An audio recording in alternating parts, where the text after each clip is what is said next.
Welcome to This Week in Wyoming Cowboys Sports here in WyomingAthletics.org and ESP Media powered by Sidearm Sports. I'm Jason Griefer. Once again, we're joined by Wyoming Assistant Athletic Director Jeff King. Jeff, how are you this week? Good to have a full week of sports on our belts, is it not? Jason, I'm fantastic. It sure is. Everything is going in the right direction. I think once we're able to start playing contact sports and everything else is moving well. Good, good. And we're glad to hear it. And let's start off this week's conversation with one that is moving extremely well, and that's girls golf. And boy, they have been lighting up the courses to start the year. You look at the CHL individual leaderboard, and it took me a while to find somebody that doesn't play at Wyoming there on the leaderboard. You know, coming off of a league title last year, what has it been like for you and Jan and the coaching staff to see that these young ladies that are back from last year are not resting on their laurels and saying, we won it last year, you know, we'll be fine. Instead, they're saying if anybody wants this, they're going to have to come pry it from us because we've taken our game to another level. Right. I mean, it's super exciting, especially for a new coach and Carrie Smith, you know, taking the reins there. And we're just really excited to see how they've been continuing to progress in defending that league title. You know, I think we have a lot of good things to look forward to with that golf team here this year. And I mean, it's just continuing to give the updates of how well we're doing. It makes us so excited here. On the other side for the boys, not quite the results the girls are getting. Then again, not a lot of other teams are boys or girls, but you look at these scores coming in, they're right there in every single match. There has not been a match, win or loss, that has been an absolute blowout one way or another.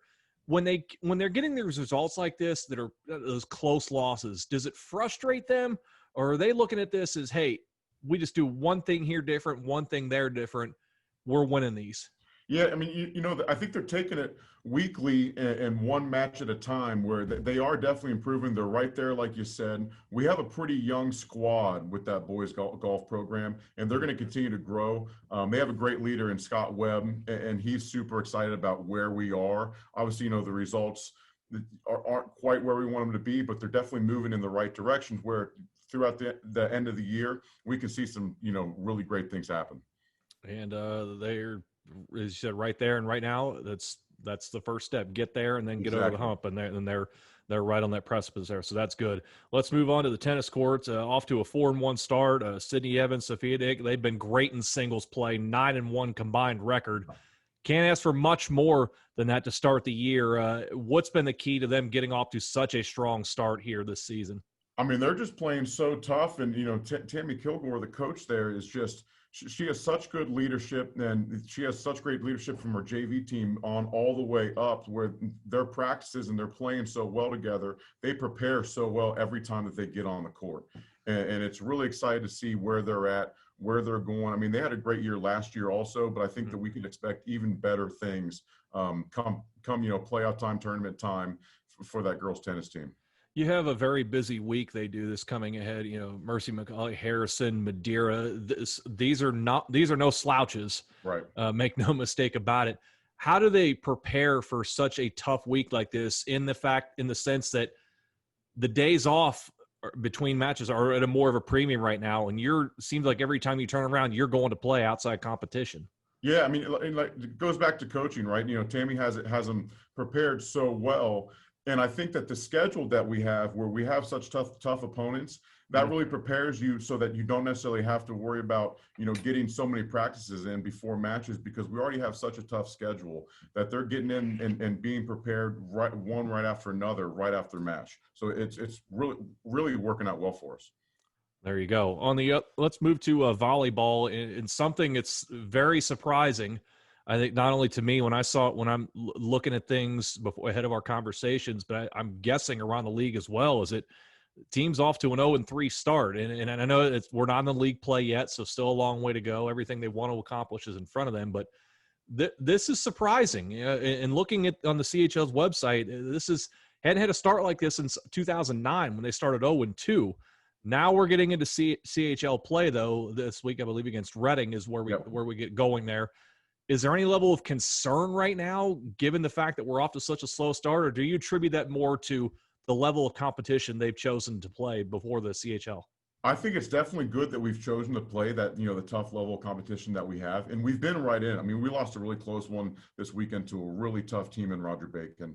And Jim DeLong continues to prepare his team, and we're trying to get as healthy as we can. We have a young squad. I think I mentioned that last week's podcast that Yep. it's one of the younger squads that he's taken over moving forward for Wyoming. But we're super excited moving into league play, going up against Reading tomorrow night. I think they're definitely going to be ready to go and hopefully defend that CHL title. That's we still have obviously all the goals are still right in reach there for that volleyball team. And Coach DeLong's really taken these first three games as a really good learning experience for us, and I think it's going to pay off since we've played such tough competition. Any sense of urgency you're feeling right now around the program that, hey, we have to go out and make a statement now and get this thing turned around in the right direction? I think what's good about where we're at going into league play, we're still taking a game at a time, knowing that all of our goals are still right there. So I don't think we necessarily have to do anything extraordinary. Where Coach DeLong's going to have his team ready, the girls are ready, they've been working super hard, and I just know that they're so ready to get that first win under their belt, get into league play, and really show what they can do, which we know is a really good, they can have a really great season. I think I know the answer to this, but do you feel like once they get that first win under their belt, it's going to be like putting a rocket ship to the back of this team and they're going to take off? I think so. I mean, like I said, they prepare and they work so hard. So once they get that win under their belt, that spark will ignite a little bit, and I think they're going to really, really do some good things. Let's take care of business against Reading, and we'll get that rocket That's launched right. there. Let's move on to the pitch. Girls soccer stands at 2-1 right now after a tough one against Monroe, 2-1. But a couple of young ladies performing really well thus far. Alexis Taylor, Peyton Kyle combined 5 goals. It's interesting looking at this team as well. You talked about the youth and the volleyball squad. Neither one of these two are seniors, so that's pretty cool to see the underclassmen stepping up in that regard. How much does the coaching staff believe these two can keep this pace going forward and be those offensive leaders? Oh, we have so much trust in those girls, and a lot of the other girls. I mean, and our goalkeepers have had some really, really good matches. We lost a really close one against Monroe, but they're a really, really good soccer team, and we feel that we are as well. And that young leadership, like you mentioned, is going to continue to grow. We're playing so tough right now, and they continue to prepare weekly, which is so great to see. Coach Karen Wood has them really, really ready to do some big things, I think, come tournament time. And it's prepared us, playing a team like Monroe is a good thing for us over the weekend, especially going into league play here soon. So we're excited where they're at. They have a good game tomorrow night coming up, and then another game this week as well. So we're really looking forward to seeing what we can do come tournament time. On the boys' side, they're off to a good start as well, 2-0 to begin the year. And they've only allowed 2 shots on goal through the first 2 games, 1 in each game. That's pretty darn good. Yeah. And as close to perfection as you could ask for defensively through the first couple of games. What has the coaching staff said about this defensive performance early on? Did they expect this level of performance to not allow basically any shots on goal, or is it more of a surprise for them? I talked to Coach Jones after we beat Summit Country Day, which is a really big win for us. He mentioned, he used the word just gritty. We're a really gritty, tough team. And with that comes a really good defense. Those guys, we're just playing so tough and so well together that I think that the direction where we're heading, I mentioned it last week as well, we feel unfinished business is a big theme, I think, for our boys soccer team moving forward. And those guys all have it in the back of their mind that, that they wanted to do that, win against Summit, and then really moving into league play, dominate again, and see what we can do in the tournament, get back to where, we know where we belong with that soccer program. Going to take on Reading this week, and I'm looking online at the CHL website. Haven't lost to them in a long, long time. I believe it's since 2006 that you actually dropped a game to them. I think there were a couple of ties in there between then and now, but you basically owned that series. Having said that, I have to imagine, based on what you've said about this program, that the coaching staff is not going to let up per se, and they're not going to allow the kids to look at the schedule and say, we have Reading, check that off as a W. Let's start looking ahead. Would that be right? Yeah. Oh yeah, absolutely. And actually, so the Reading game did get moved this week. But it's no matter who we play, we're not letting up. It doesn't matter. They have that mentality to where it doesn't matter who we're going to play, because once it comes, tournament time and getting it into league play, it's going to be make sure that's game at a time, but no letting up, and make sure that we have our eyes on sight of the main goal, and that's doing big things come later on the season. How much does a coaching staff in that regard rely on the upperclassmen, the juniors and the seniors that have been through the grind, to emphasize that point to the younger guys, the freshmen, the sophomores that are trying to come up, whether it be through the JV program and now move on and eventually to the varsity, that yes, that we've had success against a particular program for, several years in a row now, but that was in the past. That's now. How much do the seniors and the upperclassmen relay that message?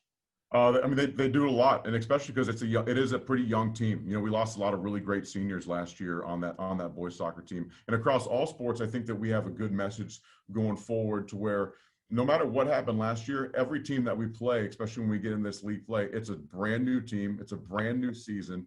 And like we said, we can't let up. So those senior leaders, those junior leaders, and we have some really great sophomore leaders on that soccer team as well, know that, every time that we go out and play, because of the way that we've played in the past, especially in league play, we're going to get everyone's best shot because they want to knock us off based on what we did last year. And we're seeing that across a lot of sports. It proves for some really tough games, but we're preparing for every one of them. You could say the same thing about football, and let's go there right now. We begin the post Evan Prater era this past week with the shutout win over Reading. First of all, for you, how weird is it to see the Wyoming Cowboys on the field and not see Evan Prater there? It is a different image, but you could say that every single year, right? Every year there are some big names and, some big leaders that you lose. He obviously was a very special one, but there are a lot of special ones on that team, and we have a lot of special ones on this team that we were really excited to see finally take the field against another team, which was great. So it was great seeing Brennan Pagan under center. We had some really great defensive performances as well. And Evan was able to make the game. So we did get to see him on Friday night on the sidelines there, which was good to see him. But it's exciting. We're very excited where we're at with that football team. And starting with a shutout, obviously we're going in the right direction there. What did Coach Hancock say about Brandon Pagan's first game at quarterback? He's excited about it. Coach Hancock is someone who he's going to get everyone's very, very prepared for the games. Everyone around the city knows how well Coach Hancock prepares his teams to play, and it's no different with Brendan Pagan. He's excited to see him under center. He's excited to see the defensive leaders as well, and it's just there's a lot of really great energy around that program, and Coach Hancock's a big reason for it because of the way that he handles his players, handles his staff. And we're just so lucky to have him there to make sure we're prepared every week.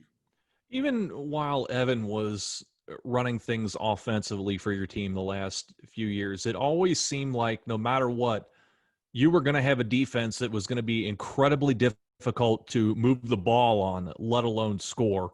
And we saw that, this past Friday with the 21-0 win. Does that, in your mind, take pressure off of Brennan a little bit, knowing that, he knows he's not Evan Prater. Nobody is. But he doesn't necessarily have to go out and try to play to that level because he knows he has such a good defense on the other side that in a game like that, 21 points is more than enough to get the job done. Yeah, I mean, it's definitely a good thing. And here's what's awesome about it is a lot of times Brennan's a big part of that defense, so having him back there with those guys, he has confidence in them. And Coach Seymour, defensive coordinator, always have those guys so ready to play with such a great game plan. And it was, it showed on Friday night there. So it definitely helps out Brennan a lot. And I think a lot of our guys know, look, we don't need to go out and do anything necessarily extraordinary. Yeah. Stick to our game plan that the coaches have put in. Hancock does such a great job at that. And we have such great leaders and really good depth right now, which I think we saw. I mean, I was talking to Coach Hancock earlier. At one point in time on our defense line, we had one freshman and three sophomores right there. So that's something really excited to be, something to be really excited about, that young talent. And Brennan definitely feeds off of that, seeing that our defense is stopping those teams, are stopping Reading, and hopefully looking forward to do the same thing against Marymount. What does that do for the youngsters confidence-wise, the freshmen, the sophomores, that they're able to be thrown into the wolves game one on that defensive line, knowing that they can perform right away? Does that give them a shot in the arm that Coach Hancock has faith in them no matter what, freshman, sophomore, junior, senior, that they can go in there and he has the confidence that they can get the job done? Oh yeah, I mean it's a big confidence boost. Anytime that Coach Hancock puts his faith in you, you know that he's not going to put you in there for no reason. Mhm. And for those guys that get in there and have that big confidence boost, get the first varsity game under their belt. That's one of the big things as well, especially because we didn't get a chance to scrimmage any other teams, getting up this like many other schools didn't. So being under the Friday Night Lights for the first time in a while, kind of with all the uncertainty that was going throughout the summer, definitely some nerves I think you could see with some of those younger guys. Mhm. Once they once they were strapped up, once they started, getting the hits in, we saw some really great confidence amongst some young players that we're really excited about. You now have Marymount coming in this coming Friday. They had a week 1 win and an impressive one at that. Quarterback throws for over 300. They have a running back that go for over 100 yards in that one. You talked about maybe working some of the rust off in week 1 because there were no scrimmages. It was just inter-squad practices and what have you. What are you and Coach Hancock looking for the team to improve on in week 2 in order to move to 2-0? Yeah, I mean, I definitely think that we want to obviously get some more points on the board. But defensively, look, as a shutout, we want to continue that streak going. So get a fifth quarter shutout. Get a sixth quarter of a shutout, seventh. Hopefully end up after the game 2 with 8 quarters of shutout. Right. There So you go. That's the goal there. Our goals haven't changed. For there, I'm sure they're putting in a couple different things that we know we can get better at. Watching the film over the weekend, we had a really great Saturday workout as well after the game. So our guys are super excited to get that game 1 win under their belt, move forward to a Marymount team that, like you said, is 1-0. We know is going to be a really tough opponent, but the preparation is all being put in place here this week. And I think that we know what we can do better, and the guys are really looking forward to seeing the improvements of those things. And you could say that across the board, guys and girls for all sports at Wyoming High School this week. Jeff, great catching up once again. Let's do it a week from now and brag some more. What do you say? Jason, that sounds good, man. That's the plan. I really appreciate it. Absolutely. That is Assistant Athletic Director Jeff King joining us here for This Week in Wyoming Cowboys Sports here on WyomingAthletics.org and ESP Media, powered by Sidearm Sports. Great job, guys. Thanks, Jeff. Awesome. Awesome. Appreciate it, guys. Touch base next week. Sounds good. Thanks. Thank you. Thank you.